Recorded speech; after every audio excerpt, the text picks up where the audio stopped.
E aí, pessoal, tudo bem com vocês? Vamos continuar a aula, então, falar de Roma, né? A gente viu os dois primeiros períodos, que foi a monarquia e a república, agora a gente vai ver o império, tá? É a página 36 a 42 do volume 2. Não esqueçam de ler os textos, é importante principalmente para fazer as atividades, tá? Então a gente vai entender como que foi aí o império, Roma, né? Império. A gente saiu, né, teve a queda aí da República, a gente passou, né, Roma passou por umas ditaduras, e aí a gente vai ter o que a gente chama de Grande Império, que foi um período de maior esplendor aí, e grandeza da história de Roma, tá? A gente vai ter o Otávio Augusto como grande imperador aí desse momento, né, e esse Augusto, ele era um título, né, dado aí, né, em Roma, que significava escolhido dos deuses. O primeiro imperador de Roma foi esse carinha, então, aí a partir de 27 AC, que é antes de Cristo, né? O que esse carinha fez para Roma? Ele fortaleceu as fronteiras para proteger o império. Esse período ficou conhecido como a Pax Romana. Ele aprofundou a política assistencialista do Estado, conhecido como política do pão e do circo. O que ele fez? Distribuiu alimentos para a população, né? Pão mesmo. E deu festivais, né, de teatro. Teve o Coliseu, né? Ele incentivou a galera a ir lá ver os gladiadores. Então isso ficou conhecido como pão e circo. Ele dava alimentação e dava divertimento para a população de Roma, tá? Então, às vezes, era distribuído ingressos de graça para essa galera assistir essas apresentações. Lutou sem sucesso pela invasão estrangeira através da cultura. Roma conquistou a Grécia pela força das armas e a Grécia conquistou Roma pela força da cultura. Entenderemos mais pra frente o porquê dessa frase. O que foi essa Pax Romana especificamente, professora? Ela se dá ali no início mesmo, né, do Império. E o Estado romano, gente, ele era autocrático, ou seja, o imperador era a autoridade máxima. Né? Como se fosse um rei, mas é diferente os conceitos. Né? O imperador criou a política do pão de circo para ter popularidade e conter as revoltas de quem? Dos plebeus. Lembra da briga, né? Dos plebeus e os patrícios? Então ele queria conter aí essas revoltas dessa classe, tá? Essa classe social.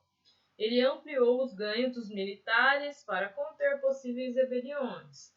Politicamente, deu início ao processo que possibilitava os povos conquistados tornarem cidadãos de Roma. Então, né, o império ele vai se expandir e ele dá a possibilidade dessas pessoas que foram conquistadas, né, nos territórios, se tornarem cidadãos romanos. Então, isso foi um ponto positivo aí para a política dele, tá? Aí vocês vêem no mapa, né? Limite máximo da expansão territorial de Roma. Então eles dominaram geral. Grande império. A estrutura social, a gente não vai voltar, a gente falou já disso, né? Mas é importante relembrar, né? Quem estava no topo da pirâmide social ali, que eram os patrícios, né? Depois os plebeus, os clientes, escravos e proletários. Como eu já falei, aquele que é dono da sua prole, só gera filhos e mais nada, né?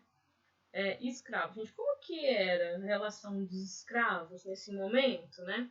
Esses escravos, eles eram considerados bens, sabe? De posse de qualquer, daqueles que os compravam ou capturavam, não tinha qualquer representatividade política ou direito. Então, o escravo era visto como coisa, não era visto como um cidadão, ele não tinha direitos. Então, ele poderia muito bem ser maltratado, chicoteado, pisado, tratado como animal, deixado sem comer, ou também ser tratado bem, dependendo de quem que era o dono, ele era visto como uma coisa. Às vezes você tem uma coisa dentro de casa, um lápis, você trata esse lápis bem, eu aponto ele, deixo ele certinho. Como que era desumano essa visão, porém, era assim que eles viam, tá? Não eram pessoas, não eram cidadãos, eram coisas, tá? Às vezes eu posso deixar cuidar dessa coisa, não me importo com essa coisa não é considerada gente, tá? Podia ser escravos por dívidas, né? Tinha esse lance aí, tipo, se você ficar devendo, né? Cuidado, se você não conseguisse quitar essa dívida, você viraria escravo daquela pessoa, né? Ou em conquistas, em guerras. Então, tinha o escravo de guerra e escravo por dívidas. Eram duas maneiras de você ser escravo nesse período aí em Roma, tá? A gente também divide esse império em baixo e alto império, tá? Baixo império, o que acontece? Ali que a gente falou aqui das grandes conquistas, eles conquistaram toda essa galera, né? E tudo mais, a gente chama de alto império. A gente chama de baixo império, o que acontece? Esse império vai decair. O maior império da história aí, né? Quando eu falo maior de influência para nossa cultura ocidental, tá? Que é a nossa cultura atual aqui, que o Brasil segue, a gente vai entender por que é considerado baixo. Ele vai cair, gente. Vai cair, acabou a queda de Roma, que dá início aí à Idade Média, né? A gente sai da Idade Antiga. Lembra que eu passei para vocês na lousa as divisões da história, né? Então, a queda de Roma é o marco inicial aí do fim da história antiga, tá? Base da economia, expansão contínua e militarista. Declínio motivado por vários fatores. Por que, professor, que Roma cai? Se ele estava tá indo tudo tão bem, os imperadores, por mais loucos que sejam, a gente teve muito imperador ditador, Nero, né? Então, por que deu errado? Teve a diminuição de escravos.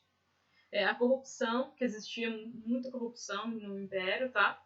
Gastos elevados para manter esse exército e a máquina administrativa, para você manter, né? A administração política ia muita grana. E gasto em armamento, pagar esse exército. Então começou a cair as finanças aí do Império. E ruralização da economia. Formavam-se as vilas romanas, latifúndios autossuficientes, escravos substituídos pelo colonado. E a gente vai dar início aí, que a gente chama de feudalismo. Vocês vão aprender o que foi, né, esse nome legal, chama feudalismo. É uma matéria super legal que vocês vão ver um pouquinho mais pra frente.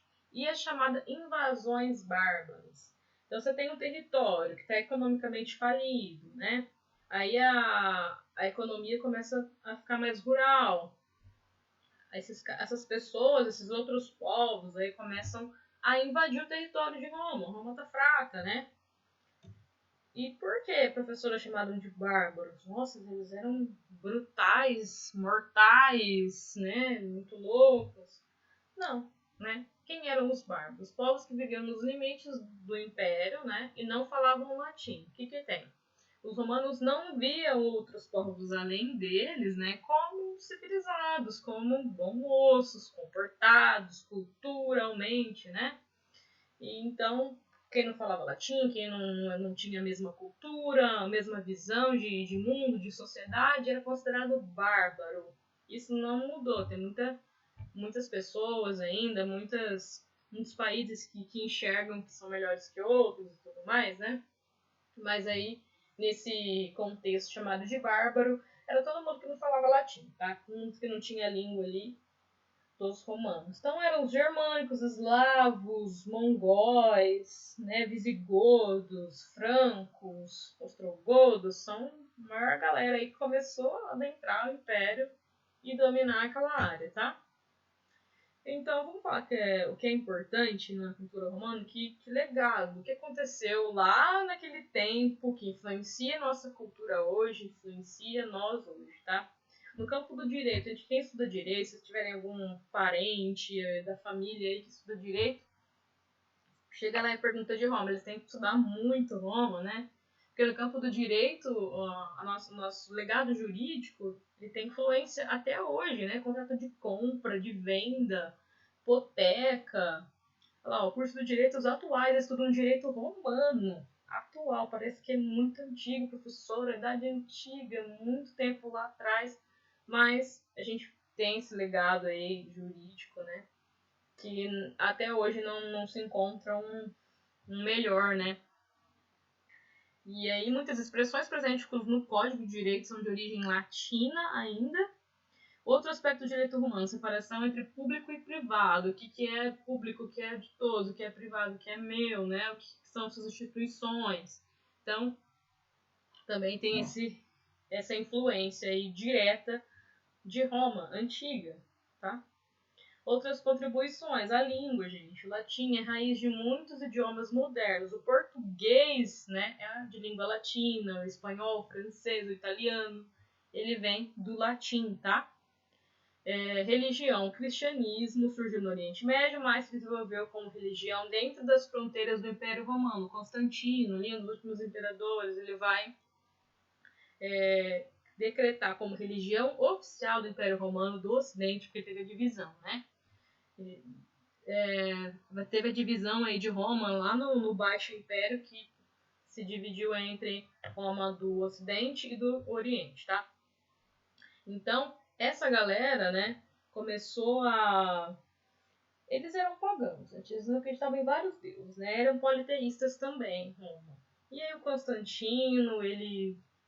Numa batalha lá, ele rezou para um deus, e aí ele acreditou que seria o deus dos cristãos, e ele impôs aí como religião oficial do Império Romano do Ocidente que seriam cristãos, né? Que seria o cristianismo aí. Então, tanto que, gente, Roma, Papa, Vaticano, tá lá em Roma, né? Então essa influência também é direta e essa contribuição aí da religião é gigantesca, tá? Enfim, acabou a aula, foi tranquila, né? Se vocês tiverem dúvida, vocês me chamam, tá? A gente finalizou o assunto, então, Roma Antiga. Viu aí que o principal expoente foi o Império, né? Toda essa expansão e tudo mais. Se vocês tiverem qualquer dúvida, vocês me chamam, tá, gente? Obrigada, até a próxima aula.